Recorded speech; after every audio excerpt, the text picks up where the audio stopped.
We're all used to the standard skyblock. Typically, only one person plays on this legendary map. Well, two at most. But today you'll see about 30 people surviving on a single patch of Earth. And it just so happens that each of these people is also a so-called content creator. And this automatically brings with it all sorts of conspiracies, betrayals, unexpected twists, and just plain funny moments. Get ready to hear perhaps the most unusual story about surviving on SKYBLOCK for 300 days. Let's begin. When the server opened, I spawned on an island with other players, right in a tree. This allowed me to chop down some wood while everyone else was huddled on the ground. Wait, there's an advanced ventriloquy, right? Yes. There is. Who cares? Hey. Everyone, let's check. After looting my first death on the server, I confirmed that item saving was indeed enabled. This was done to avoid losing all resources at the very beginning, but the next day, saving was supposed to be disabled. Let's maybe expand it a little like this. Let's do it. While we were expanding the island, a cobblestone generator was also built, and since I already had wood, I was able to craft the first pickaxe and start mining stone for everyone, which players began building platforms from. After digging enough, I decided to pass my pickaxe on to the next generation of masons, and I crafted some half blocks and surrounded the trees with them to prevent saplings falling through the leaves from flying into the abyss. In the end, by the first in-game night, our island looked something like this. And knowing what it will look like in a few hundred in-game days, it's certainly astonishing. Throughout the night, everyone waited for the trees to grow, which started to drive them a little crazy. Blow on it so we grow faster.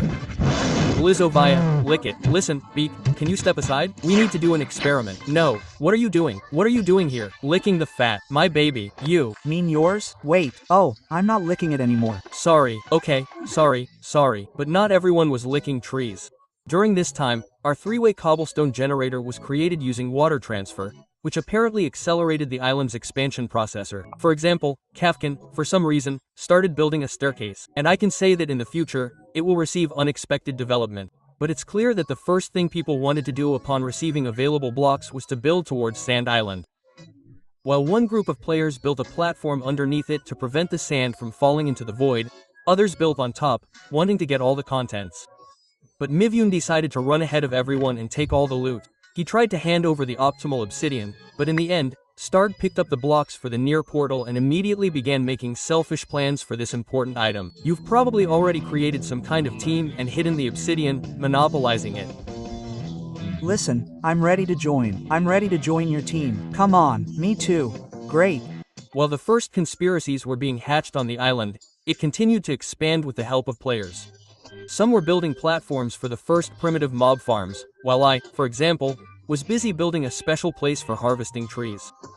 To expand even further, I needed stone, and so I mined it for quite a while.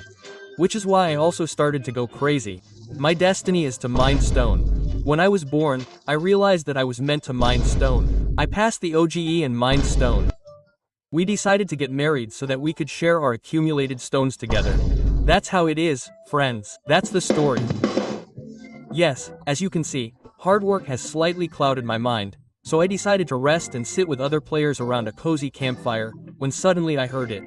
There's a witch there. Thanks to one of the mob spheres, we managed to catch a witch, a very important mob for further development. After all, with the help of the weakness potion she throws, we can turn a zombie back into a villager, and this will open up enormous opportunities. The witch was a wonderful discovery, but I decided to make one more. Create my first private property. Armed with planks, I began building the most basic house, a box. It may not be the most beautiful, but, as they say, it's mine, even though they tried to take it from me several times. And while I was working on the house, I overheard our conspirators trying to recruit a new member. You heard what Pupe and I briefly discussed about monopolizing the invulnerable resources we already have. My plans. Do the others hear you? They do. I'm not saying you said your plans, so I'm saying monopolization. No one knows what we'll be monopolizing. And, let's face it, everyone soon figured out what they were planning to monopolize. From anywhere on the island, you could see the mob farm, which the GC, as they called themselves, forbade anyone from entering. But for the most part, no one cared. Meanwhile, the staircase I mentioned earlier had grown considerably, and it suddenly led to the civilization's parkour. A platform for growing cacti, which had been obtained during the destruction of the sandy island, had also been created. But the watermelon and pumpkin seeds contained in the chest were never found. And, of course, the GC players' distrust grew so great that they decided to raid their farm. We think they stole the seeds. Wait a minute, wait a minute, wait a minute. GC faction, entry is prohibited. We don't give a damn about the rules. Faction, ellipsis, comma. Explain what you're doing here. We're looking for pumpkin and watermelon seeds. What seeds? I have 3 seeds. No, I have that. I only have wheat. Wait, someone said, I thought Truffle said, that Leo King also has seeds. I definitely don't have any seeds. I seriously need seeds. We're going to have a snowman. What do you think I have seeds for? We're building a community farm. It's community farm. It's just that while we're building it, no one should come here. I would ban everyone from this farm altogether, because I don't like your behavior. Real commotion broke out on the island.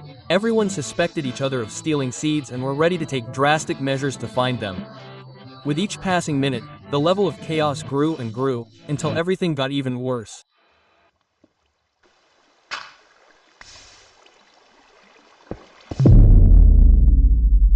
Let's begin, guys. Well, overall, we've farmed pretty well. Resources have become significantly less. Wait, maybe we can fix everything. Reset, reset, reset the world. Everything starts over again. I told you, the first day was the beginning of the end, guys. The first day was lost 2 hours after the start. On just the 6th in-game day out of 300, we lost our main source of resources. From then on, we could no longer mine cobblestone to craft stone tools. We also lost access to many crafts that used this block. For a moment, it seemed like the end. This is how our story of survival would end.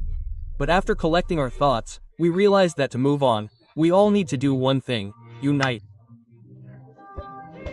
As you've already realized, we're in a rather difficult situation where we need to band together and try to get fire for the portal to the Nether. I have all the blocks for the portal, 10 of them. I'm ready to publicly provide them to everyone. But there's one condition. We all need to stop fighting, band together, and start playing together. Band together, and a spark will form between us that will light this portal. Woohoo! Yes, guys, now that we've all agreed to work together, we've decided to continue 3 progression paths, despite the destroyed cobblestone generator. The next step was supposed to be a portal wad, but since we no longer had lava, it was significantly more difficult to generate fire to activate it. Despite this, we still figured out how to get out of this situation and came up with the following plan. First, we started gathering zombies in one hole. The previously built darkened spawn platforms for Movos were a big help in this regard. When enough undead had gathered in the hole, we poured water in it and waited for the zombies to turn into fertilizer, then killed them, hoping for an 11% chance of dropping a copper ingot. Once we got 3, we crafted a lightning rod and placed it near the constructed portal frame. Now all we had to do was wait for a thunderstorm to break, but fortunately, it happened rather quickly. Thunderstorm, thunderstorm, thunder. Oh, railway, rain, let's go, let's go, let's go.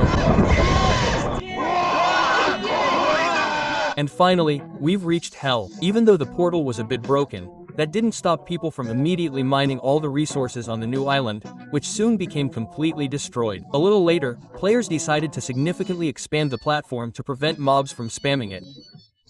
They then built walls and made a small depression to lure zombie pigmen there and then kill them for gold, which was now replenished. By this point, I'd already been streaming for over 3 hours on my Twitch. I was getting pretty tired, so I decided to leave the server to go for a walk, touch the grass, and ask you to subscribe to the channel. After a 40-minute break, I returned to the server and was amazed at how dramatically everything had changed in my absence. Everything screamed of an abundance of fur. It was simply everywhere, and it immediately became clear to me where it came from. After all, the broken cobblestone generator had been replaced by a thread dumping device. For some strange reason, the water couldn't destroy the threads strung on the hooks, giving us the ability to endlessly farm this resource. But the underworld of our island had also undergone changes. Remember that witch we got earlier? Thanks to her and the golden apples, which were now easily craftable, we were able to resurrect 2 zombie villagers and then begin breeding them with food. Meanwhile, the endless wool gave free rein to creativity, which led to active construction on the server.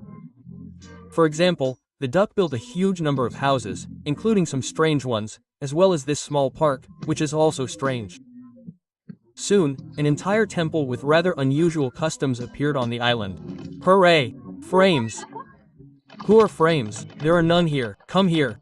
The only one here is Misha Vlad. You sure Olya is a clock peak? Olya realized she was bogged in. No one believes her. The whole point of this church was that you could only enter its territory if you interacted with real names inside. And by the way, Elvin isn't my real name. Meanwhile, the 100th day was approaching, and thanks to the villagers, who had grown significantly by this point, we unlocked the ability to buy diamond armor and tools from them. The emeralds weren't a problem either, since the thread generator allowed us to endlessly sell them to villagers with the fishing profession. Incidentally, not all the players invited to play on the server logged in on the first day. For example, Zika. When we met her, we started giving her a tour of everything we'd built. A square named after Vape, a mob farm, over there, I'm the First one to build a house. Look ahead, that's the checkpoint. You can't pass until you tell me your real name. So even you know my name unless I tell you. Ellipsis, comma. What are you doing? You can't do that. You can't. This isn't a church, but it's a church, but it's not a church. Wait, what is this? A church? No, it's not a church. There's a plaque there. On the eve of our 100th game day, we decided to gather in this definitely not a church to celebrate this milestone. It's already light outside. But it's not even the 100th day yet. Wait, oh, sorry.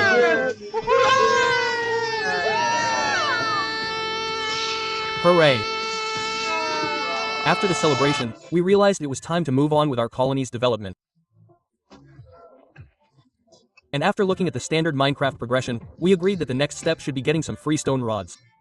There was just one catch. As you may recall, RAT, just like the regular world, consists of absolute emptiness. However, there was one catch. Despite the fact that everything around us really was made entirely of air, judging by F3, various biomes still remained.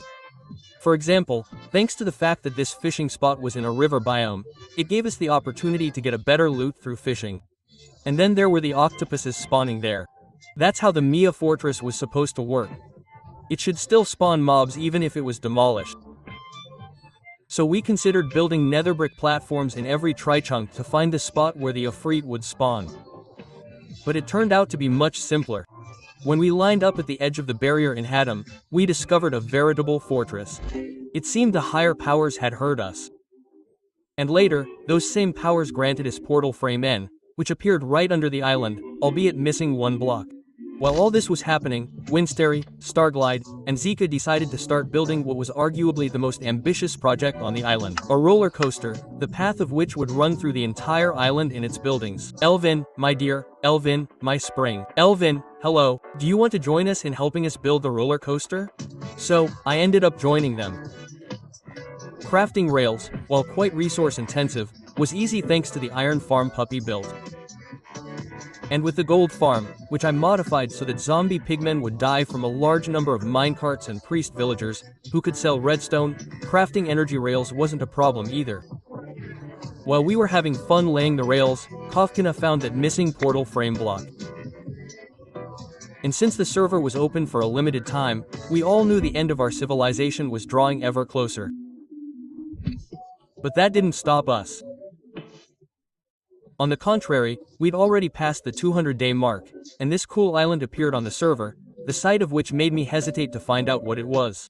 Yima, that's some kind of village. Great, Elvin. No, I'm even ready. I still have one more house to build. Well, that's a duck I built. Everything that's pretty is a sham. Everything that's wasted, that's what I'm building. Trelife decided to bring the ultimate skyblock mafia. Have you ever seen anything like that? When the event structure was finished, we gathered around a round table and took turns approaching the dispenser, then pressing a button to have it spit out a piece of paper with the role name. I got the doctor. When game night arrived, we went home, and the mafia, the commissioner, and the doctor, me, came out one by one. And when morning came, we'd gather to discuss who had been killed and express our suspicions about who the mafia was. I was killed on the second night, the one when I was thinking of healing myself, but at the last moment I decided to point the finger at another player. But at least my roller coaster building colleagues quickly left the game, and we got back to building. But later, we had to take a break to help Pupa get Lisa. He and Starglide built a small platform in each chunk to find the one where the slimes would spawn. They found it. But all the remaining platforms were full of monsters, and we had to help them get to the spot where the slimes spawned. My. This process was quite funny and deadly for us. Days followed one another. To immortalize myself, I decided to build an even cooler house than the one I made at the beginning. In the end, it turned out to be, well, a pure American dream house. I was very surprised and somewhat touched. At some point, Kavkin wrote the following message in the chat, and I, frankly, began to expect the worst. But in the end, he came to replace the simple wooden fences in the windows with cool glass panels. He was willing to sacrifice all the limited sand we had just to decorate my house. On the other hand, resources were already running out of steam, as the final stretch was approaching. The roller coaster was finally finished, so we gathered everyone who wanted to ride it and enjoy the final view of our island. I think it was definitely worth it. Look, everyone's really riding it. They're all going through the worm. Guys, just look at what we've done. By the way, if you want to ride this coaster too, subscribe to my Telegram channel, where you can download a map of our world. The roller coaster's happiness didn't last long, as a fire started in the church. It's burning. It's really burning. It's really burning. It's passing. The knowledge of the imminent end untied the hands of certain individuals, which caused a small fire. Then everyone went to prepare for the final battle with the dragon, and I, the lead-in, and Jeko decided to say goodbye and reminisce about everything we'd accomplished over the past 300 days.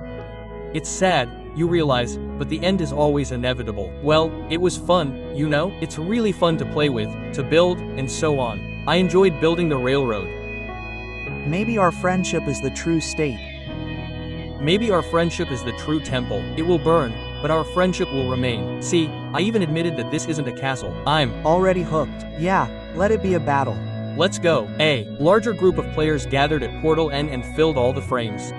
Then they installed the final piece they'd found, after which everyone went into battle. And, of course, ours wasn't an easy one. It was completely lacking Enderman, which made any knockback of the dragon fatal, forcing us to line up extremely carefully and knock down the crystals. But even despite all the difficulties, there were a lot of us, so we destroyed the final boss pretty quickly. Because the species lined up higher than everyone else, he managed to take the dragon egg. Guys, hey everyone, I stole the dragon egg. That's where it was, and they're looking for the egg there, running around right now. Yeah, they're looking for it there. Okay, let's have a challenge. I'll run away from you, and your task is to kill me. Species. Run, run, run. Species, where's? Species? Run. To the left. Who goes there? Who's against species? Tell me. We're all on fire. Throw, throw. Guys, I'll jump.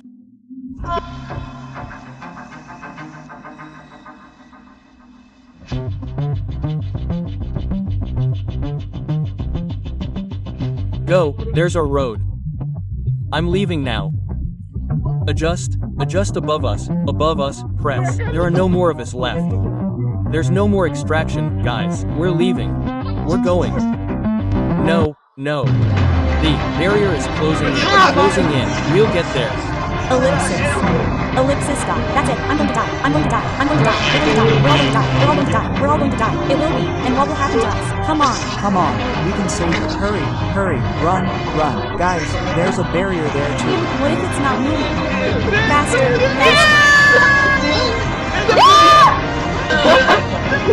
What to do? It was wonderful.